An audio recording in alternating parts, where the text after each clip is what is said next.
આપ સૌએ પૂછેલા એક કોમન પ્રશ્નનો જવાબ અહીંયા આપને આપું છું.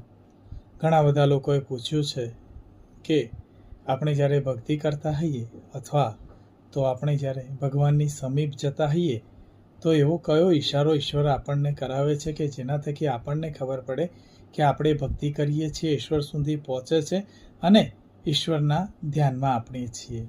તો એનો એક જ ખૂબ જ સરળ જવાબ છે.